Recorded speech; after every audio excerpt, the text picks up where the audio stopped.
po'y matagal nang nag-aalaga ng mga torete?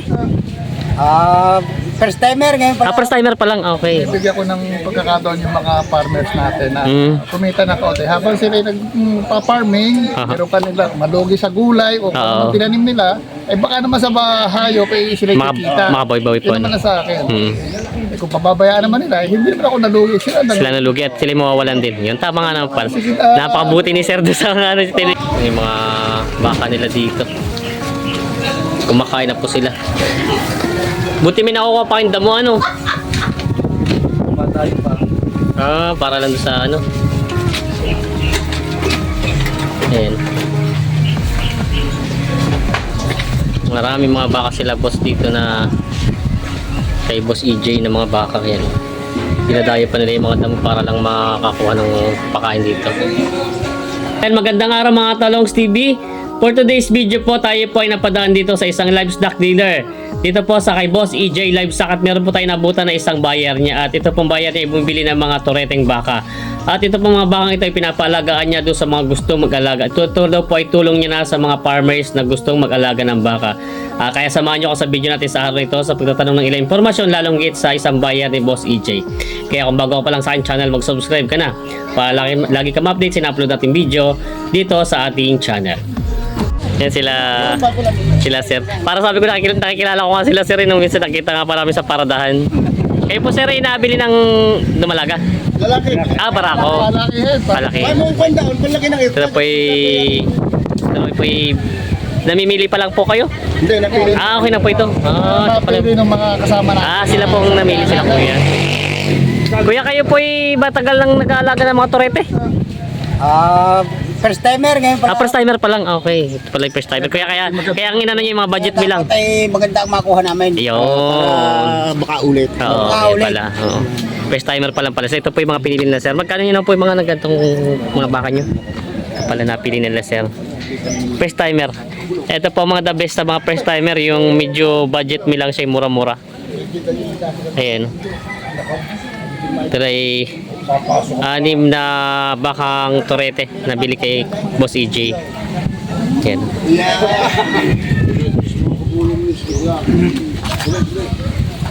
Okay na po ito sir, magkano pong nagtatrato pala yun na, magkano pala ng presyo. Makakalima o anim. Yun, sasabi ko na. Yan, sabi. Napanood pala ni Kuya, sinundan nyo ating pag makalima anim may discount. May discount. Tapos free delivery pa. Yun. Tatanda ni Kuya yung bilag natin dito. Yan ang tagline ni Boss. Yan, kilala si Kuya sa ganung sa libre trangcha. Ito pala yung mga baka nila. Hindi naman yan siguro mauulit pa yan. Oo. Sir, mas maganda nga po parang tanong ko sa mga ibang mga nag-aalaga ng baka, mas maganda yung mga torete nga mag-umpisa kayo dahil medyo mababa pa yung presyo niya. Kasi nangangapa pa po ano. binibigyan ko ng pagkakataon yung mga farmers natin na kumita na kaunti. Habang sila nagpa-farming, pero kanila malugi sa gulay o kung anong tinanim nila, eh baka naman sa bahayo kay sila kikita. Mga boy-boy po. Yun naman na sa akin. Eh, kung pababayaan naman nila, hindi naman ako nalugi. Sila nalugi at sila mawawalan din. Yun, tama nga naman pala. Napakabuti ni Sir doon sa ano. Sir, saan po kayong bayan? Diyan na, kapitbahay, Santo Tomas. Santo Tomas. Yung sila Sir Santo Tomas. Kumbaga sila. Doon sa Barangay San Miguel. Malapit na naman pala. Malapit lang. Ibig sabihin Sir, kayo Pag ito, dadali sa Katanawan ito. May pag-uusap kami ni Katanawan. Gusto natin niya. Pero San Miguel. ang baka ito saan dadalhin? Ito na muna. Kung sa Katanawan. Sa akin yan, sa Katanawan dadali.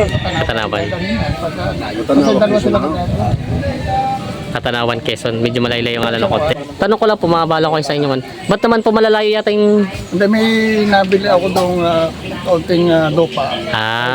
Gusto kong habang nililinis, pero siya nakasuga doon. Yun. Kaya... Kasi yung mga iba talagang may mga lupain. Imbis na sila kumuha ng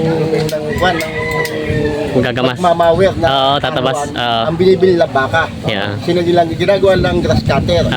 Tapos nakakatulong po sila sa mga mag-aalaga. Ayun, Nagsilaki yun. Oo. Kung bagay nalinis yung paligid, may lumalaki namang pinagkakakitaan na inaabangan. Baka idol, makakabawi na ako yun. Nung ako'y high school, nagpa-iwi ako ng baka. Kapitali walang lipo, bumalik sa akin, alim na lipo. Ibig sabihin, Ay, sabi ko, hindi ako susuko. ibig sabihin sir, talaga sa puli nag-ano rin kayo ng mga baka Pinaka talaga. meron ang, parang Libangan natin. nagkaroon lang ako ng interest. Ah, Siyempre, may pera kang kaunti. Oo. Tapos, lumago, Oo.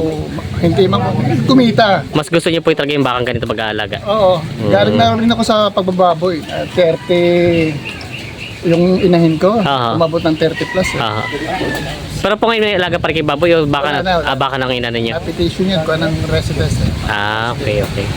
Kumbaga po, pero ibig sabihin mga naalaga nyo, nakapagbenta na rin kayo? Ang baka? Wala pa.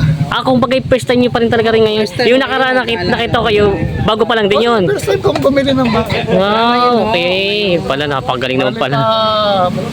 Patatlo to, nung Biyernes tayo nagkita. Yan po. Bernes kayo, Bernes. Tapos nung linggo, Mhm.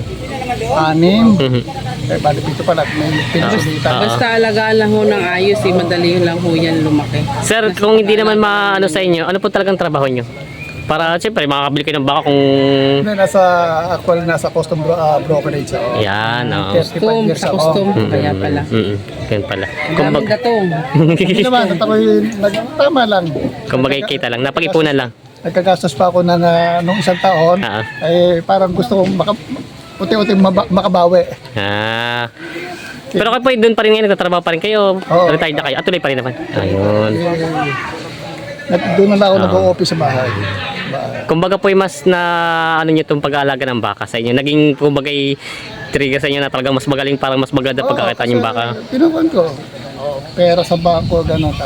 Gusto ko naman nga, yung pinita nung aking pera ng konting pera sa bangko, baka hindi kaya kitain sa ganyan. Nakatulong ka pa. Yun na nga po.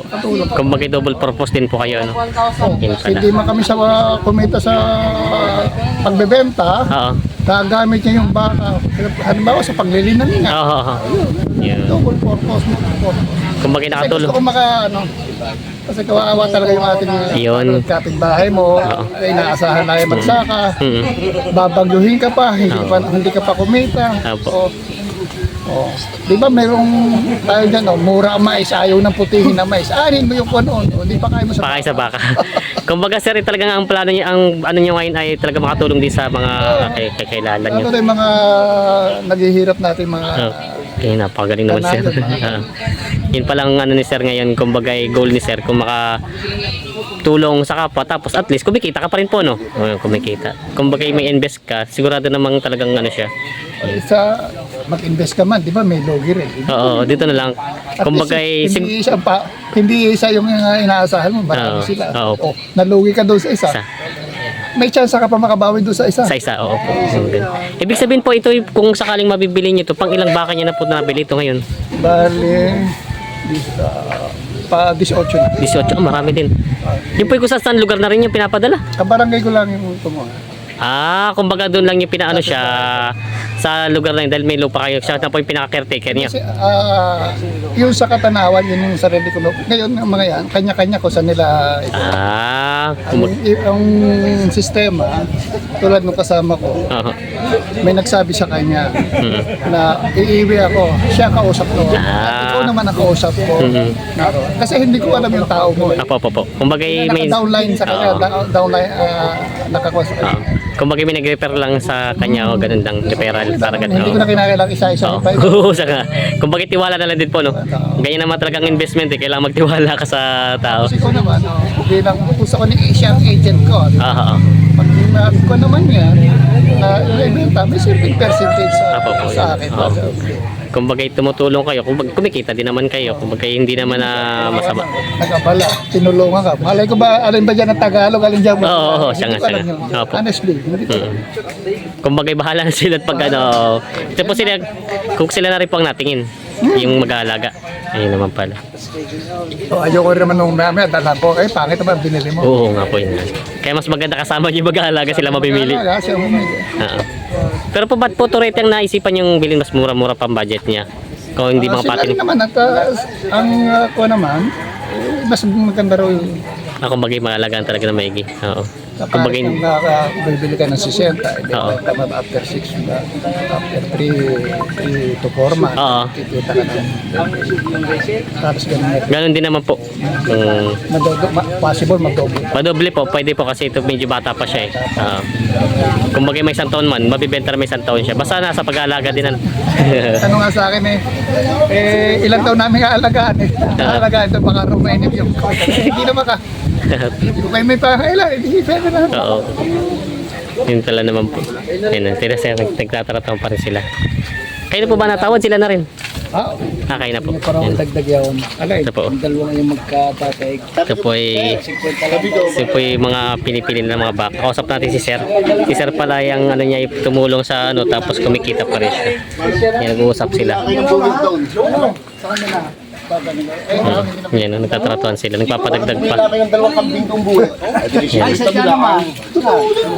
Dalawang Hindi yung tabang gatas yan. Hindi, sabay na rin din ito. Yan, sama daw yung dalawang yun. Dumalaga. Ayan, no? Ito. Pero ay pinagpadagdag pa sila ng dalawa. Pagdagdag po ng dalawang mga torete. Ginawa ng 8 ng mga baka.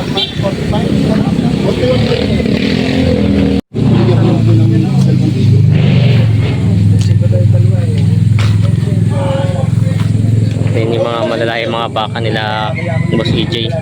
Puro torete po ito. Bali 8 heads na siya.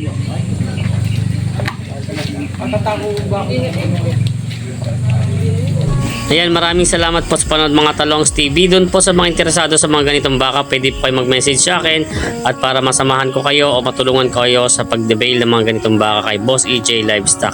And maraming salamat po sa patuloy na suporta sa ating channel. Abang-abang lang po tayo sa ating next video. God bless mga Talongs TV. Sana po ay pinatutunan kayo sa video natin sa araw na ito.